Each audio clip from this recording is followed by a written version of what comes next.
Hi everyone, welcome to this fortnightly Tools for Frontline Staff session on poverty reduction. We've got one presentation today from Claire from Family Fund, who is going to be talking about some grants and information and support available for families who are raising disabled and seriously ill children and on low incomes. So I am going to pass across to Claire. So welcome, and yeah, thanks for coming along, and please take it away. Thank you. I'm going to I can share, can I? There's no sort of yeah, you should be able to. or anything. Okay, great. Yeah. So I'm just going to share my slides. I will talk through them as quickly as I can. Can you see them now? Oh, just taking a minute to. Yeah, we've got them. Yeah, great. Okay then.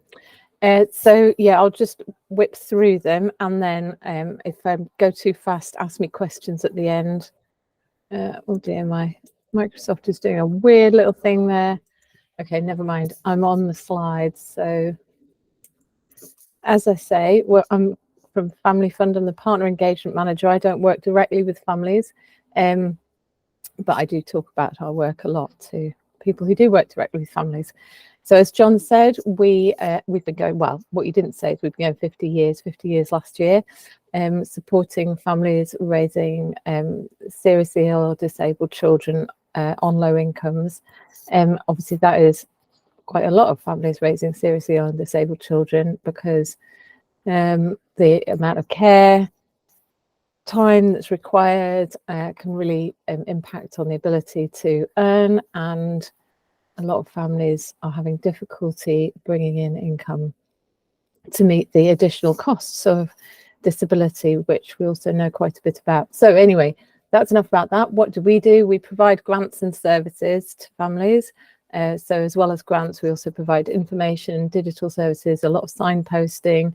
We develop new programs of support where that's needed, and we hold events and information days. But I'm mostly going to talk about grants, because this is about getting money into families' pockets. So some statistics. I'm sending these slides out afterwards. I need to send new ones out, Elvina, because I did update these slides just now. So I'll send these out later with some stats. We provided over 175,000 grants and services across the UK last year. Nearly 90,000 grants were awarded across all of our programmes across the UK. 68,000 families received a grant in England. 79,000 grant items were awarded, and we also launched a new website last year with a lot more information on it, so families can just access a load of free information about all sorts of things, including finances. There's some little click-through slideshows or tutorials on budget management. We have arrangements with people like Turn to Us, so we can refer families straight through to that sort of thing, and we have done assessments for tax credits, but that's obviously going to change in the future. So the main things I'm going to talk about are our grants in England. We give grants under the Department for Education, supporting families with disabled children. And these are grants for families with a child or young person aged 17 or under. And that is our main grant programme in England. That's the vast majority of the grants that we give. There is a big pot of money. Please apply. Please ensure that families are applying and get the word out. And then we also have the Your Opportunity scheme, which is reopening in a couple of weeks. Has been closed because it's funded by trusts and foundations. So when that pot's spent out, we shut the fundraise, reopen it. And that is reopening any minute now. That's for families with a disabled, seriously ill young person aged 18 to 24 who's living at home. Just note that it's done because the assessment, the eligibility is on family income. The way that our systems have been set up until now is that young people don't apply to the Your Opportunity Fund themselves, the families apply.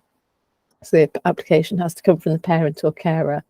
I'm going to tell you a little bit more about the grant items that we can award, but just first of all to say that unfortunately we're not able to help children or young people in local authority care, and that usually includes those living with a foster carer. It's worth checking in those cases because there's different arrangements. It will depend on where where the guardianship is legally for the child and who the child's living with. So those are the two main grants: supporting families with disabled children, for children under 17, and Your Opportunity for older young people living at home. We can consider almost any request that relates to the needs of the disabled child or young person and their family.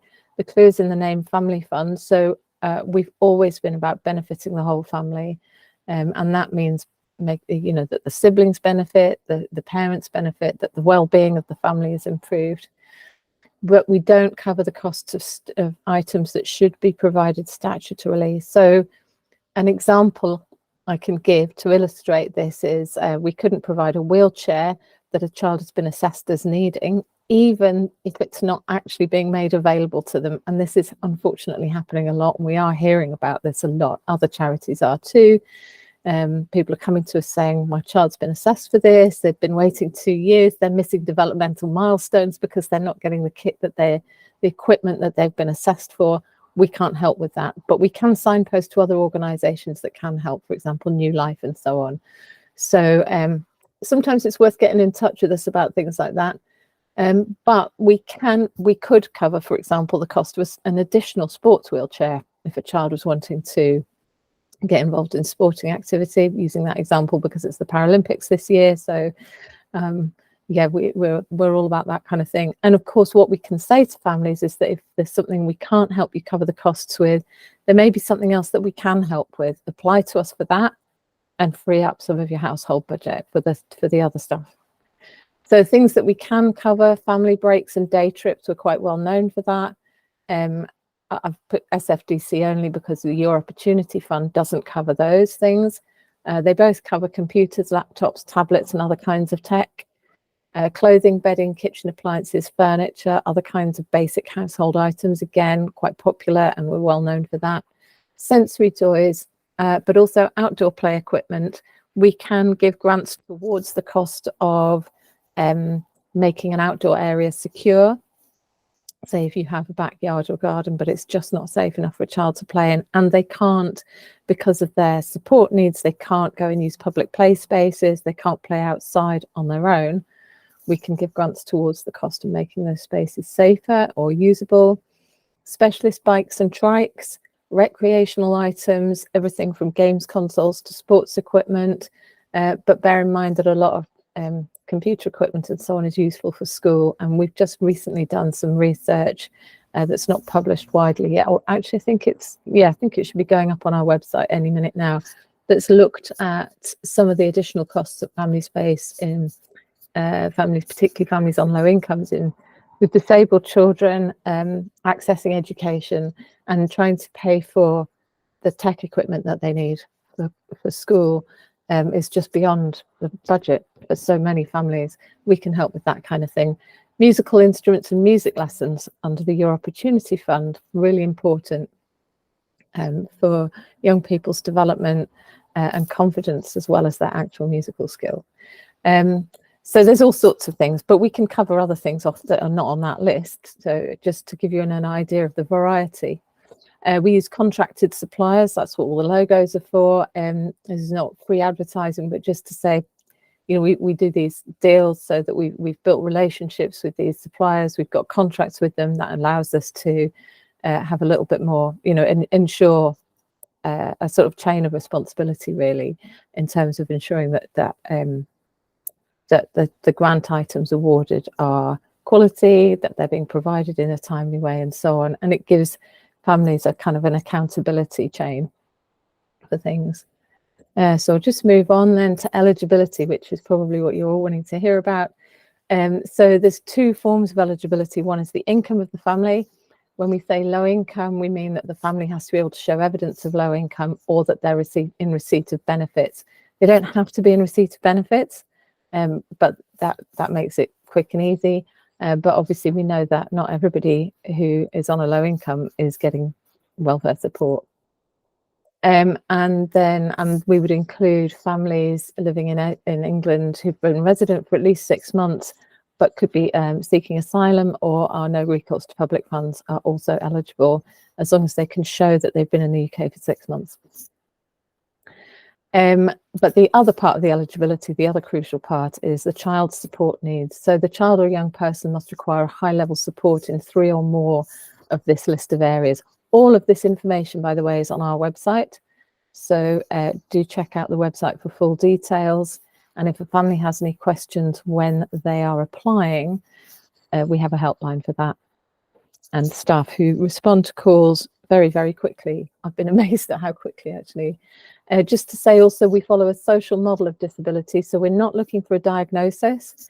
And if a young person, whether a young person gets DLA or personal independence payment or not, is not relevant to our decision making. We may ask about that out of interest, and I'm not sure that we ask in the right way. I think we should maybe take it out of the application form. And I think it can be confusing because actually it's not relevant to the decision making or the assessment at our end. So we are not looking for, those things are not passports. But equally, not getting those things doesn't mean that you wouldn't get a family fund grant. So how do families apply themselves? They don't need to go through someone else. They don't need the application to be made on their behalf, but you can help a family to apply.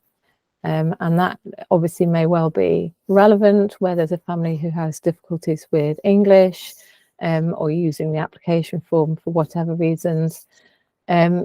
If a family can't access an online application form, I can send you a link to request paper application forms, and there is full support available by phone and web chat. I'm just going to throw in these application tips because they are very, very important. The biggest one is fill in the application form thoroughly. We've recently redesigned it so it's a bit longer, unfortunately, but that's because we're asking more specific questions to make sure that applicants are giving, parents and carers are giving more detail about a child's needs. The more information we have, the more quickly and easily we can make a decision without further follow-up or the process getting longer because there's an assessment call. So provide as much detail as possible about the child's additional support needs. Don't leave any question unanswered. If you can, answer everything. Describe why the grant is needed and what will the benefits be to the child and to the whole family. The more that you tell us about how important this is to you, the better. And the other thing that I haven't actually put on here is, maybe I'll just update this before I send it out, is to make sure that you can list 3 items. We suggest that you list them in your order of preference because we will offer you the one at the top. And if that uses up the entire value of the grant that we are currently able to make available to you, we won't be able to award you any grant towards the cost of the other items. But if so if your least wanted item is at the top and we don't have it or we aren't able to grant it, you're not necessarily going to get the ones that you did want. So that's I've said about entitlement to DLA and PIP. Now I will also tell you about our that we run the BBC Children in Need Emergency Essentials programme. This is run by Family Fund Business Services under contract to BBC Children in Need, and this is slightly different. So this is a referrer only application process, and that means that if you want to be able to refer families for one of these grants, you need to apply to become a referrer. And that's not to me, it's to my colleagues who run that fund separately. So I've put their contact details at the top here, CIN partnerships@familyfundservices.co.uk, slightly different email address. How is it different? It's not only different in terms of referring, but it's for any child, regardless of ability, disability, and so on. And it provides items that are about meeting the most basic needs for a child. So hence the name, emergency essentials. It's for families who have nothing, quite often don't have beds, don't have cookers, and so on. So that may well be relevant to families in your area or families that you're working with. Please do get in touch if you want to explore or find out more about partnership. If you go to the link there in the slide that I'll be sending out, you can find out more directly from that website. So it's a little bit different, that. So as I said, there's a wide range of information and support resources on the website, including access to online digital workshops.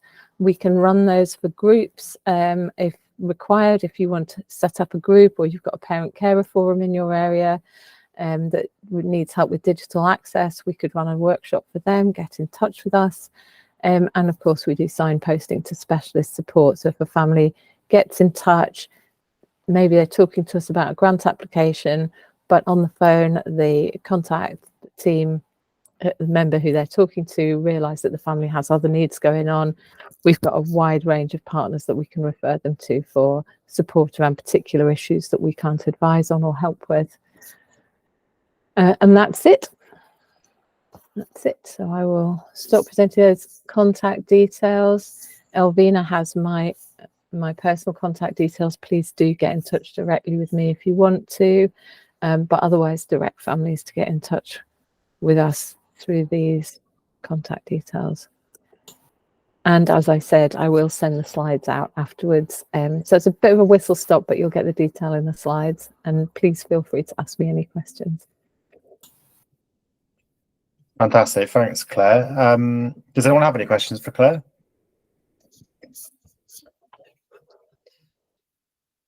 Mark, I think you've got your actual hand up. Old school. Yeah. Take it away. About that, waving around. I'll get on the buttons later. Thanks very much, Claire.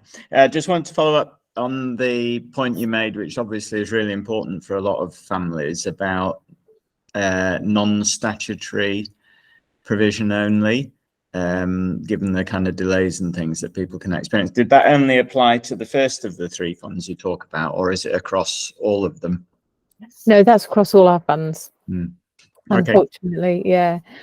But as I say, this is, I mean, obviously at the moment, this is a growing problem over the last few years, and it's really distressing. Hearing from families, and and it's just terrible. Actually, the children are missing their developmental milestones.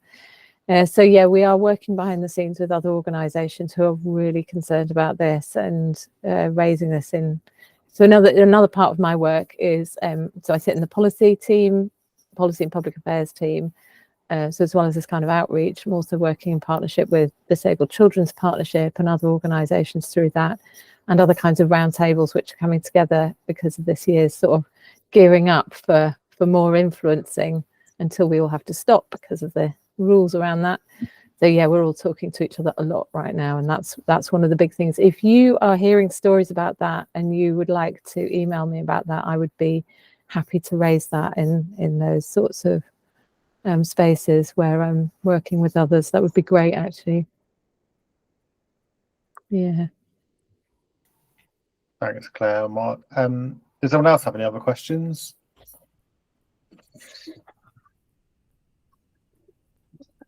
I was just wondering about the level of demand. I mean, you kind of already touched on it, but has the demand sort of increased in recent years, or? Yeah, it has, and I'll give you an example of how what the impact of that is. We used to invite families to reapply after a year, and then we had to change that a couple of years ago to 18 months, and then we've changed it again last year to 2 years. Now that isn't strict. Sometimes when we're able to fundraise and get, and expand the, and get more money in, we can then go back to families who've applied before and bring their sort of reapplication date forward, if you like, and let them know that they can reapply sooner than 2 years. But as a rule of thumb, we're saying to families 2 years. And they'll be on the system. The system will send out an automatic email after 2 years saying, oh, you can reapply now. But yeah, that change was because of the increase in demand and so many more families needing to make first-time applications. And I mean, I know that a lot of so we did a piece of research recently just to say about the nature of the things that we give grants for. Some of them are really directly practical items, household goods and tech that can be used for education and so on. But also we're very, very clear that we want to make the point that fun is not a luxury, or shouldn't be a luxury. Every family has the right to time together, to relaxed time together, to enjoyable time together. And the grants that we give are very much about enabling that as well, because that goes when budgets are tight, you just can't afford that. And the cost to a family in the long term of not having not being able to take time out together, of not being able to relax together, of children not being able to learn to self-regulate through having relaxation and play and so on together, is, I mean, that you know, medium to long-term cost is very high. So actually we want to we're very keen to make the point that grants for fun things are just as important actually to families as covering the basics, and that's our role in family life, really. Yeah, absolutely. It's really important point. There's some questions in the chat around the actual sort of process of the applications. So what is the success rate of applications, and is there an appeal / a period for reapplying if you are unsuccessful? Yeah, I think the reapplying deadline is the same whether you're successful or unsuccessful. Yeah. There is an appeals yes, you can go through an appeals process, you can appeal it. And actually that's partly where that piece of advice about giving as much information as you can comes from, because quite often people come back and say, and they'll tell you a piece of information that they didn't say. Well, in that case, yes, you know, so it's, we like everybody, we want to reduce the number of applications that we're having to decline. We just don't want to, we would rather give the money away than not in every case. So so that's good. I can't off the top of my head give you a sort of success rate. Sure. But I can go and find that out if you want me to. And then there's a question about geographical areas. So I just wanted to say, not within England. We have, so we cover like I say, we're UK wide. The SFDC fund is England only. There's a government grant. There's a government funded scheme that's the same in Scotland and another one in Northern Ireland. And then there's a smaller one in Wales that's a little bit different. But yeah, so in each of the 4 nations, we have like a main government grant, and then these other, and then your opportunity is UK wide. But we don't allocate differently, you know, according to region within England. It's just on the basis of need. Okay, great. Thank And you. actually, you know, we don't see the largest number of applications from London, I'll be honest.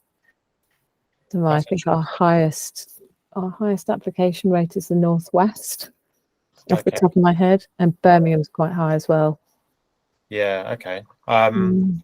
A couple more questions in the chat are going to go about the application. So what are sort of the main reasons why an application might be rejected? Insufficient evidence of need is the biggest one, which is why we're saying, you know, give all the evidence you can, describe everything. Yeah, that is the main one. And then the other one will be, so this is another thing, is that, you know, it's granted on age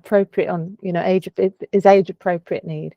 So if you're applying and saying my child has mobility difficulties, but they're 2, you say, well, all children have mobility difficulties, you know, I mean, depending on condition and so on. But if you're talking about a child needs help to get dressed and they're 3, you're saying, well, all children at 3 need help to get dressed. If you're applying a child needs help to get dressed at 8, 9, of course, that makes, you know, but it's not only that. I mean, obviously it's balancing out all these things. A child, you know, if a child is incontinent at 2 or 3, and that's meaning that a family is doing load after load after load of laundry and they can't afford a new washing machine. We're well known for granting washing machines because of incontinence. That's not uncommon, and that's a common example that we give of. That's an example, particularly with families with children on the autistic spectrum. Again, incontinence is very common there, but it's not well understood that that's creating additional costs for the household budget, that the household budget can't accommodate, that kind of thing. In fact, we published a piece of research about that last year, so you know, we understand all of that sort of thing. But yeah, those are the reasons for declining, the biggest reasons, I think. Yeah, thanks, Claire. Just one more question in the chat, and then I'll come to you, Penny. So Titilayo asked, is there a maximum amount allocated to each family, or is it just on the sort of basis on the needs that they present? We base it on need, yeah, on need and what's available, yeah. There's not a maximum, okay. No, and I mean, there may be average average grant sizes, but they will fluctuate over time. So we don't have any, we don't state an amount. Yeah. Sure. It's very much on need. And of course, if there's a new pot available, and sometimes we do manage geographically based pots, discretionary pots for a particular philanthropic funder might get in touch and say, oh, we'd like to, there's one that we manage some funding for them in certain areas of the Midlands. So effectively in those areas, but again, they're only available, that pot is only available to families whose children have a certain condition. But what it does mean is that in that area, there's potentially a wider pot of funding available. But of course, it just depends on, in general, though, we don't have any differences in amounts available. Great. Penny, you've got your hand up. Did you want to come in? And then I'll go to you, Mimi. Yeah, so I just saw that Jenny had put in the chat if anyone has any experiences of applying. So I work with families with disabled children, so I'm really familiar with the Family Fund, and just you are one of the best charities to apply for. I work with the NHS, so I'm a key worker coordinator. We support families with disabled children. So as part of my job, we regularly apply to the Family Fund, and I think one of the good things which you mentioned is this, the wide range of things that you do help families with, which is great, because sometimes we are, I think with holidays, days out and things like that, it's nice that there is somewhere to go to. So I think especially now funding is getting reduced for services, it is a lot more for those key essential items, which obviously are so important as well. But it is nice when there's other requests that come up that there's someone to go to. And we also have experience of applying to the Emergency Essentials Fund as well, which we've found quite invaluable as well. That's, especially I think for beds and bedding, we found that really, really useful to apply to as well. So both services have been really good. But I do take your point that I noticed that I've worked in this, in my job for a number of years now, that you have, increased the time between applications. And I know it's now 2 years. So yeah, that there has, I just think that increasing demand as well that we've sort of seen as well coming through. But I do think the point about giving as much information as possible, because you have changed your form. So often now we do submit supporting evidence, maybe a recent paediatrician report or something like that. And that has helped with the success rate of applications as well. Great. I've been able to give that information. I've noticed that personally when I'm doing the applications, that the more evidence we give, especially if we can give sort of medical reports, it has been agreed sort of almost straight away, which has been really good as well. Oh, thanks for sharing that, Penny. That's really helpful. Yeah. Thanks, Penny. Mimi, you had your hand up. Yeah. I want to ask if only disabled family or low-income family as well, they are allowed to apply for the funding. Okay, so there's so for the main grant, it's only families with disabled children, but for the Children in Need Emergency Essentials Grant, that's for any family on a low income whose children have basic needs, like they need beds or they need a cooker and things like that. But parents can apply themselves for the fund that's for disabled children. For the other one, you have to be a registered referrer and make the application on their behalf. Penny can probably explain the differences, actually, because Penny's got experience. The two different things. Mimi, can I ask, what's your role? Are you working for and I work with Hackney Congolese Women Support Group charity. Okay. Would you like to email me afterwards, and I can send you some clarification on that? Elvina has my email address, so if you email me afterwards, I can send you some clarification. Okay, thank you. Yeah, no problem.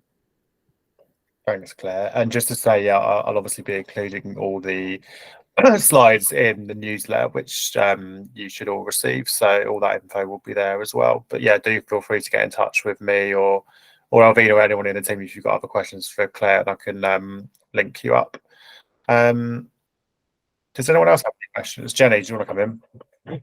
Yeah, I was just interested to know whether there are any barriers to, whether there are any, barriers to voluntary sector organisations, to charities in Hackney, size, if in terms of size or anything else, to being a referral partner for that fund, because it would be great. Yeah, we'd really like to get the message out to some of our smaller groups, but if there are barriers, or if those organisations might need help. No. There's anything that for the Children in Need Yeah, Yes. for the Children Well- in Need Emergency Essentials Fund, we're really looking actually for applications from London. We're really not getting the number that we thought we should. So I don't, like I say, I don't run that area, and it's slightly separate because we're doing it under contract for, there's a small team who do that, who run that fund under contract for the BBC Children in Need, hence the different contact details. So really, they would love to hear from people in Hackney. Great. So there you go, Mimi. If you've got families that that you can think of that would be benefiting from it, it sounds like there'd be a good yeah. And if there are any barriers or blockers or anything, if you want to get back in touch with us, and we'll see how we can. Thank you. Yeah, great. Thanks so much, Claire. Brilliant. Unless someone else has got any other questions, we'll wrap up that part of the meeting. But thank you so much, Claire. That was really fantastic. And yeah, we'll make sure to definitely spread the word in terms of the fund that you're looking for applications from London. And yeah, the slides will go out in the newsletter, so you've got them all there. Yeah, thanks, Claire, for coming along. I think we have got a couple more people who are going to speak. So I think I'm passing on to Neil, who's from the Revenue Service at Hackney. Oh, thanks, John. I didn't know I was coming in so early, and as always with my bits, it's I can't promise this is as nice as the lovely stuff Claire has said. So yeah, I'm the AD for Revenues Collection in Hackney, so this is my sort of probably twice monthly update on where we're at. For those of you who've been on these calls, you'll know that the cyber attack in Hackney, which I think I'm still allowed to talk about, but only just, stopped a lot of their recovery action. So we're now back pretty much to normal, doing the normal billing, reminders, and unfortunately, the sort of back end of that does mean we summons people to call, we pass the cases to enforcement agents, and all of that we'd love not to do if people engage with us. So it's really just to say, if you've got residents that you're seeing who are more open with you, maybe talk to you more than they will to my team, we'd really like to hear from them, because we will work with them to resolve any debt issues. We're also really keen to try and make sure they're taking up all the benefits they're due. The Benefits and Housing Needs Service, I think they've just done a name change, but I've still got to get that around in my head, so I'm going to call them that for the moment. We're conscious that people claiming universal credit aren't being told by the DWP or aren't putting in an application for council tax support. It used to be when you applied for housing benefit, we could treat it as one application. But at the minute, we know there's residents out there who are getting universal credit that are unaware that they need to claim for council tax support. So if you've got anyone you're engaging with, if you can send them to my revenues team, we will liaise across that piece to try and make sure they're claiming all the benefits that they're entitled to, because obviously the amount of benefit that's unclaimed across the country is absolutely eye-watering, and Hackney's portion of that is eye-watering, and it's millions and millions of pounds that, through complication of the system rather than residents' ignorance, people don't claim. And I'd obviously much rather claim that, and I haven't got to chase them for council tax, so it's a win-win. So apologies, it's not the nice fun side of it, but if you do engage with residents, we are really keen for you to either advocate for them if they want you to directly with us, or for you to point them in our direction, and we will really do our best to help them. It's not for us just about taking their money, it's about looking at the whole picture and making sure they get everything they're entitled to. So that's my I think every couple of months Jenny or John gets me to have this sort of piece. It's really helpful. Thanks, Neil. And we know how much of an impact being in debt has on your mental health and all the other, it can feel so overwhelming, can't it? So yeah, please get in touch with us. We'll put the email address for Neil's revenue team within the letter, with just that kind of yeah, or maybe we could put it in the chat as well, Neil, in case anyone, but also if anyone on the call wants to have a chat with our team about that as well, do get in touch with one of the team. But really helpful to have that update. Thanks so much. Charlie. Neil, I was wondering, what was the best way for your services, people to get in contact with your services? Because I understand that council tax has some of the best response times on telephone calls for the service. So I just wondered what the best way residents or organisations could get in contact with your team. Right. So make my team's life easier so that they're on the call answer, Charles, is if they can use the online web forms that are there, but there is a phone line which is manned by customer services. But the preference so that we can work it as quickly as possible would be the online forms, because they filter into the back office and we know what the residents asking for by which form they use. So it gives us a head start and we can prioritize work based on that. Our least favorite would be email, if I'm really honest, because we don't know what it is till we open it. But so that are the two options. And for those residents who really can't work online or make a phone call, I'm just checking if there's anyone HSC on the phone lines. They can come into the HSC, but that can get busy. Jonathan has just kindly put, which I could have done, the phone numbers in the chat, which I haven't done. But yeah, online forms, Charles, would be our preference, but there is a phone line there, and that's obviously will be answered, and we can help them by that channel. Thanks, Neil. Penny, do you want to come in? Yeah, so often we get residents who come in. Obviously, we don't have good connection for Wi-Fi, so we have to use our mobile data, which is usually a dead zone. What's the wait time? If you're speaking honestly, what is the wait time? If I want to help a resident, they're coming in, they've got council tax debt. How long are you looking at? I'd have to spend on the call with that one resident to get through and get some solutions, so I can set aside, right, do I have to spend 1 hour with that customer, or could it be like a 20-minute call, or we're looking at 2 hours? Right. If we've got a session to help 10 customers, then I'll have to do that work on. It does turn into a full-time job. Like if you're looking at a volunteer role, which I'm still a volunteer, I take the work home and it is like a full-time job with a list of 20, 30 clients who all want help. And that is because they don't know how to use what numbers to ring, or they've got issues and they can't make it into the services, or they can't use the online services. So they just want me to make a phone call with them. Yeah. Obviously, when I call through, I have to be with them, which means I have to be in the building with them. I can't be alone with them. Yeah. So how long will it take me to help that customer? I'm going to give you the political answers. It depends when you ring, how busy the lines are. Have we just sent a load of reminders out? So I don't want to give it. You might get through in one ring. It might be a 15, 20-minute wait. But what I'd say is I'm working with Jenny on. Jenny, you comfortable with me? Just Absolutely. Yeah. I don't want to sort of. Yeah.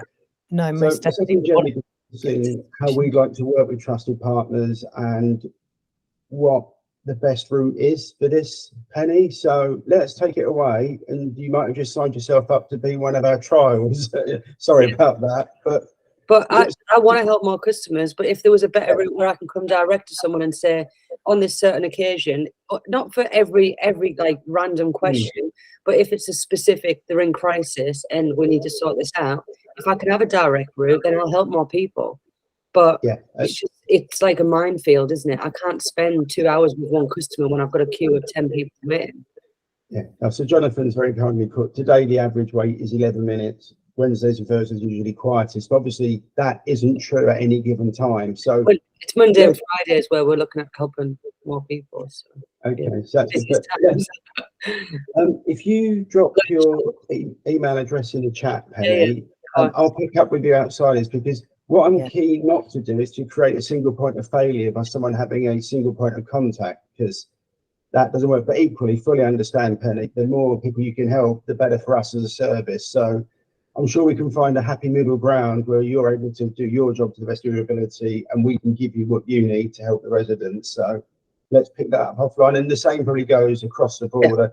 I'll be brutally honest, I can't give a ring this number and Jonathan answer in 10 minutes, but I'm sure we can find a workaround with trusted partners that we can give you a route in that enables you to help the residents, which is after all what we all want to do. All it's going to do is give the residents more faith in Hackney Council, because obviously they've lost a lot of faith over the cyber attack and stuff. So. Yeah, no, definitely, and anything we can do to help with that. So I'll chat to you sort of myself and Jenny will pick up the outside of this, Penny, if that's okay. Yeah, that's fine. Thanks. Yeah. Brilliant. Thanks, Penny, for the question.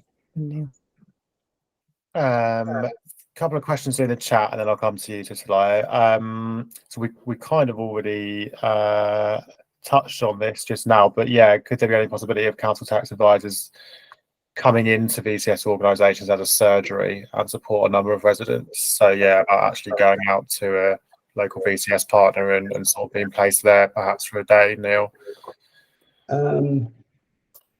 Let me pick. This is all sort of leading into a conversation myself and Jenny have got that we're looking at. So I'll give a soft yes, but it might be we ask for something back in return from those voluntary sector people in terms of what they could take away and then self-serve within that. Not trying to create you all as council tax experts, but the questions are kind of heading down a conversation myself and Jenny have got ongoing. So can we keep that one live and we'll feed back into the group? But it's definitely not a no. No, I think we should we'll take all these ideas away, and then we'll see what we can put in place and pilot, because I think we've got to work out what's manageable, sustainable, realistic, but we really we are prioritizing that conversation. So this feedback is really helpful in all your questions, suggestions. Absolutely, and another one from Stephen as well around VCS organisations about being able to actually complete the form on behalf of a resident and advocate during the whole process. So yeah, maybe another idea to take away for those discussions online. Thanks for those, Stephen. Titilayo, did you want to come in? Hi. Excuse me. Hi, everyone. My experience is very similar to Penny when it comes to calling Hackney Council or dealing with debt arrears, council tax arrears, housing arrears. I work with people who have long COVID syndrome, and these people have, problems with fatigue, breathlessness, anxiety, depression. So when the issues of debt arises, it can be very impactful on their health. And I do try to help my clients, and I know I've emailed Neil Clark before, and he's responded really promptly. The only thing is people find that they needed to go through a professional to be able to get their matter resolved, which can be really not something really good on Hackney Council's. I would say that's what I'm looking for. That people who are residing in the borough cannot get through to solve their problems, that they feel like they have to go through a professional to be able to help them. And I think that there needs to be a lot of improvement so that people can have that faith to be able to call and resolve, any debt issues before it becomes so overwhelming to them. I just like what Penny suggested. Thanks, Titilayo. So yeah, just about access. Neil, did you have any thoughts on Titilayo's point? I think there were challenges post-cyber, just with the amount of backlog of correspondence that was going in and out from the council tax department and benefits department to residents that have been delayed. I would hope now that the majority of cases that are dealt with by customer services, call agents, they're all specialists, they'll be able to deal with. There'll always be that one case which is far more in depth and needs more than just a customer service agent answering it. And that's not deriding their skill set, that's just that there's always that case that is more complicated and will take longer to deal with. But if anyone, my email address, I'll put it in the chat. If there's anything that I can help with to expedite any of those cases, I will do. But I think anything we can do, and we are working with Jenny, we're working with the customer experience team to improve how our service communicates with residents. So we're literally looking at from A to Z, we're looking at the whole thing, the website, etc. Because we're conscious that what I see is maybe very plain English and workable may not be in reality, because I've worked in this for far longer than I'd care to say. So I maybe don't see the errors in some of the things we put out there. So any feedback, I'll take it as constructive. So don't sugarcoat it for us if you need to.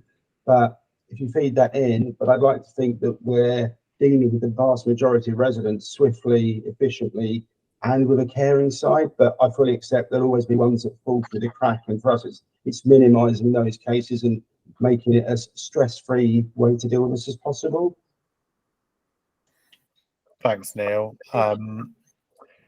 Does anyone else have any questions on this? Or Jenny, did you want to say anything else before we move on?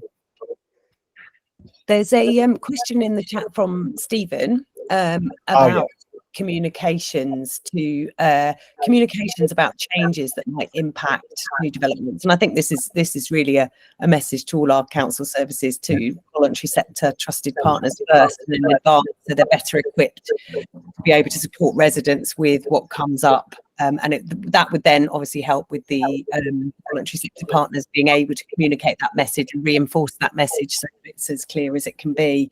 And I think that's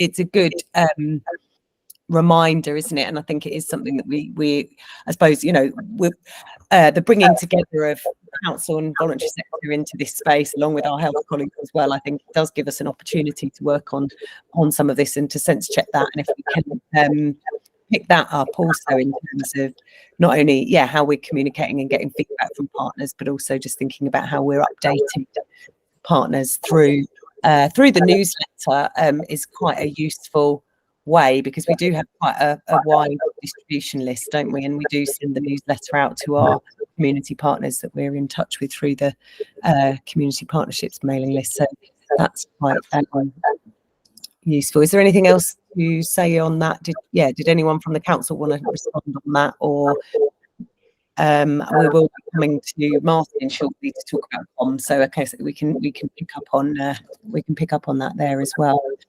Then there's a message from Jonathan about whilst council tax officers try their best to help and reach affordable arrangements for payment, they're not skilled multi-debt advisors. It may be better to ask customers to contact the money advisor network first.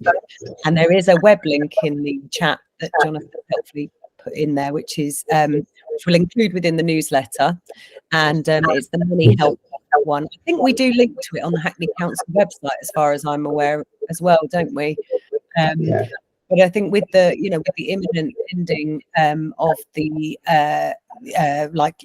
imminent likely ending of the household support fund, we are working together with our colleagues in as we'll be talking about, to take on board everything that this session tells us about what people need to know and how we're going to work together to communicate more effectively about the supports that are out there for people, and the tools like that money helper link I think is a useful one to include. So thanks for that, Jonathan. But I think we can probably, if there's no more questions or reflections on that item, do get in touch on that and we'll keep you updated. I think we'll go over to Martin Mallon, who's here from comms, to talk about the kind of new guide to supporting residents that we're developing, which is to replace the previous cost of living booklet, Helpers at Hand. You might have seen that, and so it's time for a bit of a refresh, and Martin's been coming along to this session and taking some of the feedback from this, but just wondered if we could have an update from Martin and where we are with that, and in case there's any questions for this group. Thanks, Jenny. Hi everyone. For those who don't know me, my name's Martin. I'm part of the Hackney Council comms team. Something we've been doing since 2022, I think, is producing this cost of living guide, which is just a kind of a brief sort of guidebook with information, useful kind of help and info for residents who might be struggling with the cost of living crisis. I've learned, we've produced 2 of these so far, and I can plan as basically just sort of updates kind of as and when it might be needed. I've learned this week that we're now looking at, well, it's been agreed that the next cost of living guide is going to be circulated along with this year's council tax booklet in about a month's time, which is a really good thing, because it obviously means that it's going to be, a copy of it is going to be delivered to every household, but obviously it just gives us, it gives me like a month to basically turn it around, which is quite quick. I've been coming along to the meetings, and I've had some, I've been making notes, and I've already had a lot of feedback, especially about kind of the presentation of the documents, of how it should look and how we can make it a bit more user friendly, that sort of thing. But now, sort of with a month to go, just thought it's a good opportunity again, just to kind of maybe share the guide, and get people's feedback. I'll put a copy, the digital copy, in the chat so people can have a look at it. I've also got, there's also a Word document version that I've shared with John and Jenny. So I don't know, maybe that'd be more helpful to circulate, for people, to be able to sort of leave comments, give feedback on. So one thing I should say is basically we don't really have the opportunity to make it any longer.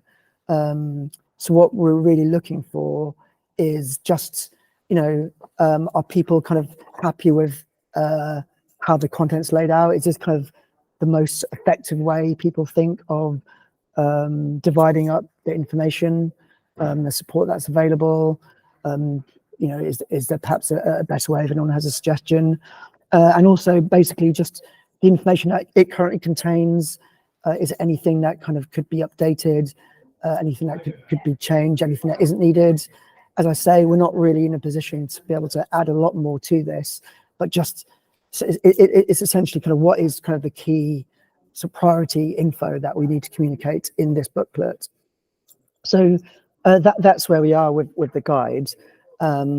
However, although we're not able to really include a lot more information in this book, in this guide, I've also been talking to John and Elvina about the cost of living and poverty reduction newsletter that I think everyone in this group is probably receiving. So at the moment, John circulates, every fortnight, John circulates, I think it's a PDF, which just contains kind of all the information he's been collecting, along with kind of any sort of updates, anything new, just points out.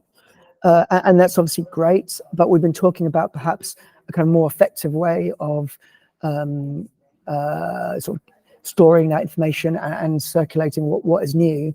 I've been speaking to the website team about that, and also the digital media team in the Hackney Comms office. And what we've agreed is basically we're going to turn John's current document, we're going to turn that into a PDF that sits on the Hackney Council website.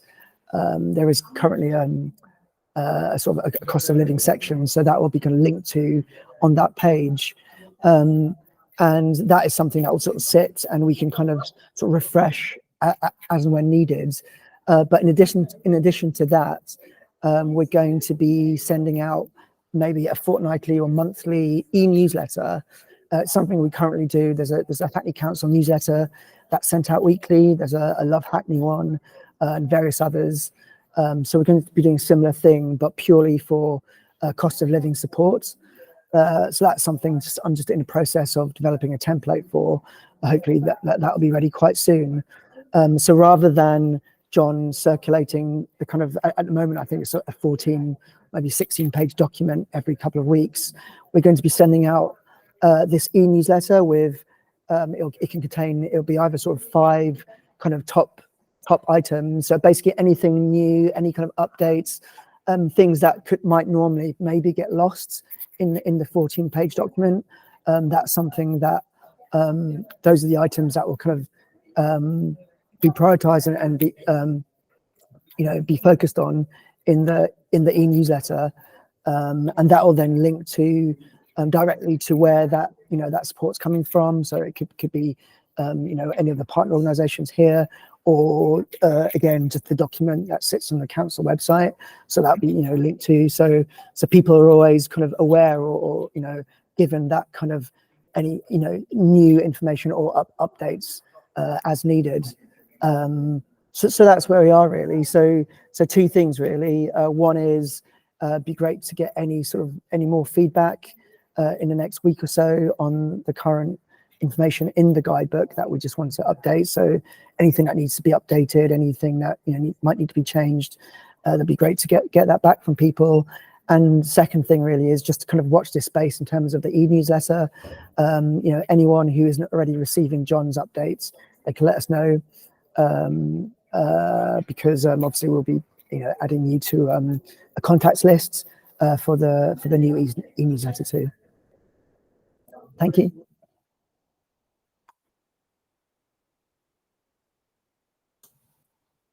Thanks, Martin.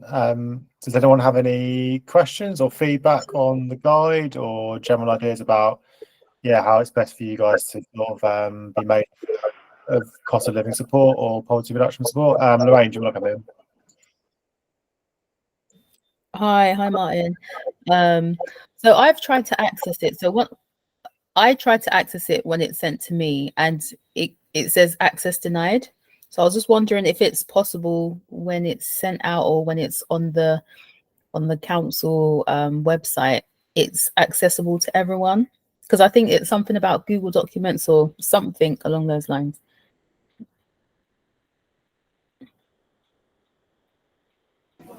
So is this the link on the council webpage? So when it's when John sends it out, I think it's via the link, isn't it? So you have to select the link, but I think because it's a Google document, I'm not able to access it. Yeah, so I have to kind of like go through other means to open it up. I can add it as an attachment as well as a PDF. Oh, cool. Thank That's you. helpful. Yeah, no worries. But again, with the new e-newsletter, that won't be an issue anymore, because it'll just be sent directly. It'll be on the in the content of the email. So thank you. Jenny. Yeah, I was just thinking about the opportunity, I suppose, with our colleagues in health, which is something that I'll pick up on, because obviously hosted on the Hackney Council website might not always. I think maybe we need to make sure there's links to the Hackney Council website leaflet. This is really helpful. I think that the pictures really make a difference. I think within it's much clearer. So I think it's fantastic to hear that it will be delivered to every home. Really, really useful. I think there's a question in the chat about hard copies of the booklet, and I know we had a lot of feedback from schools, libraries, voluntary sector organisations about how helpful it was to have some hard copies. Any sort of update on numbers or application process? How can people ask for some and collect them and whatnot?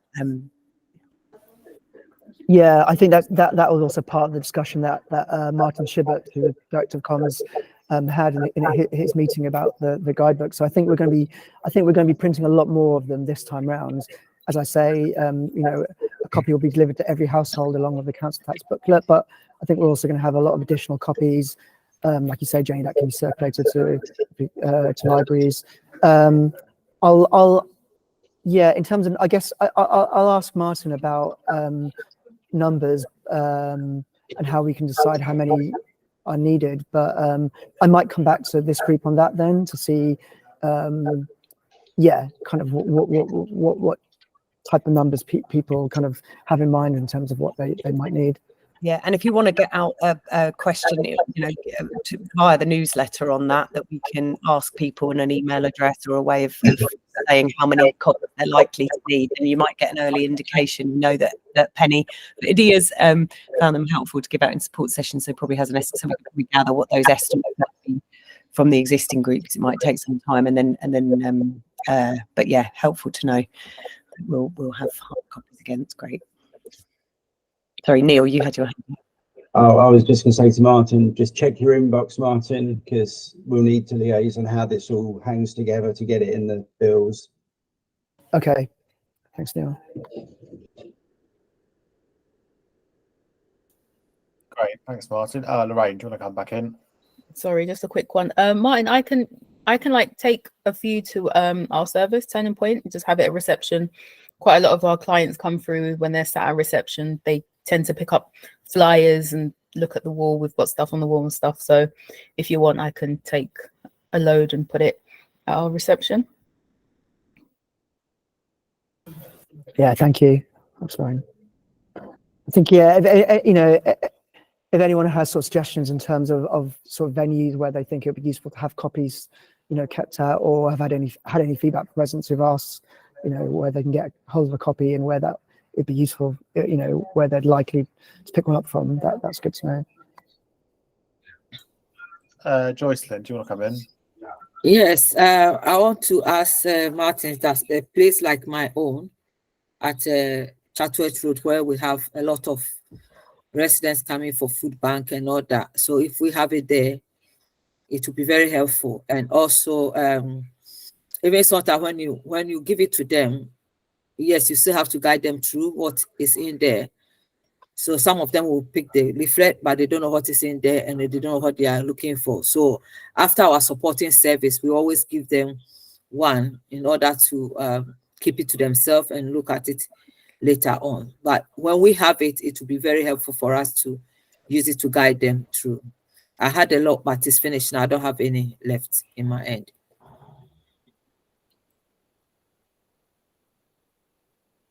Thank you.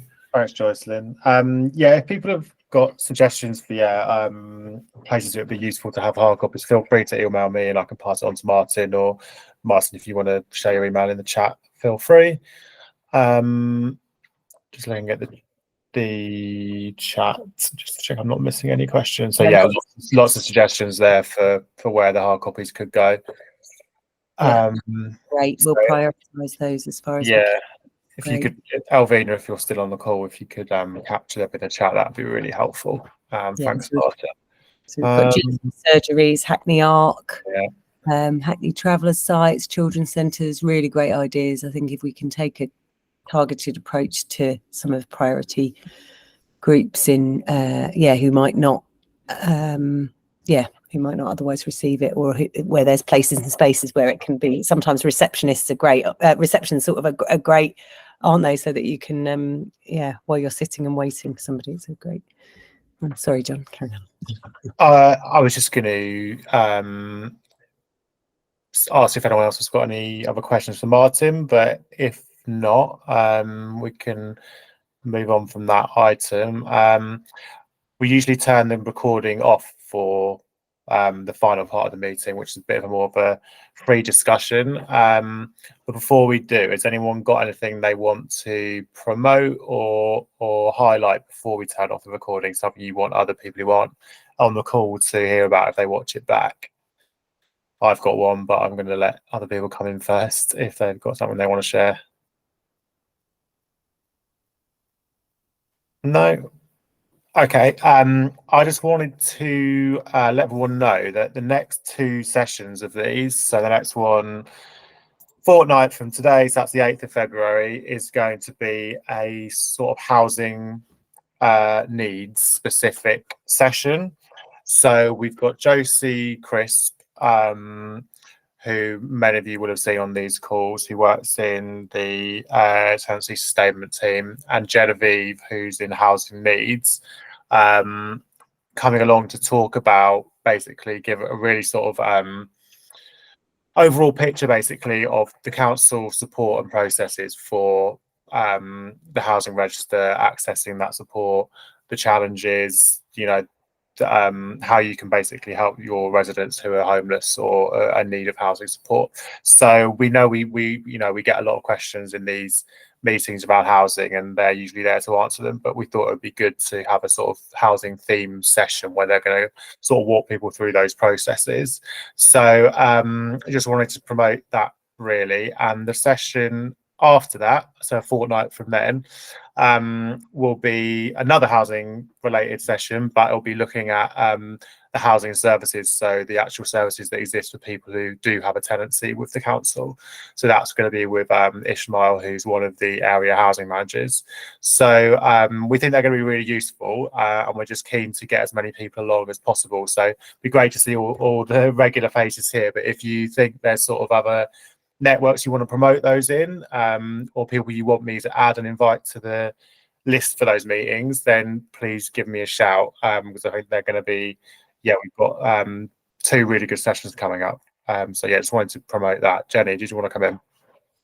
Yeah, brilliant. Yeah, do promote it far and wide, because I think you know, it's that sort of, it's so difficult to navigate the system and the different housing services. So hopefully this is going to be a really useful walk through the kind of quickest route to get the right help for people, and save you lots of time, hopefully, and be able to kind of manage those expectations also about what's possible and realistic, and what options there are. So thanks for arranging those, John. I did have one final one actually, which was off the back of a conversation with Tim Jones in customer services in the Hackney Service Centre, and a bit of a plug for any feedback about what services you think the residents that you're working with might appreciate having access to in the service centre. So Tim has been working with Citizens Advice Bureau and Deaf Plus and various other organisations to make sure that, to offer up a space for community-based organisations or voluntary sector organisations, or who might want to see a resident in the service centre. So if residents that you're working with are coming into the service centre for one thing, and it would be useful for them to get other things sorted out while they're there, Tim's really interested in knowing what would be most helpful. And he's also really interested in hearing from any voluntary sector organisations who think that the residents they work with would benefit from them having a touch point maybe once a week in the service centre. There isn't a huge amount of space. There's lots of offices that aren't able to be used at the moment, but Tim's very responsive and really committed to making sure that the service centre has a range of services that really work for residents. And so please do let us know if you've got any ideas about that, or if you're interested in being located at the service centre and being put in touch with Tim. Charles. Another flag for Tim and customer services. Another community organisation are going to present to customer services internal team meeting to explain what their service does, so they get the right kind of referrals from Hackney Customer Services. If that's something that feels useful for your service, just reach out to Jenny, John, or I, and we can try and put you in touch with Tim so that we can organise that as well. Great, thanks, Jenny and Charlie. Does anyone else have anything they want to promote before I turn off the recording? No. Okay. All right. I'm going to turn it off and hand back to Jenny. And then everyone can turn their cameras on if they feel comfortable too.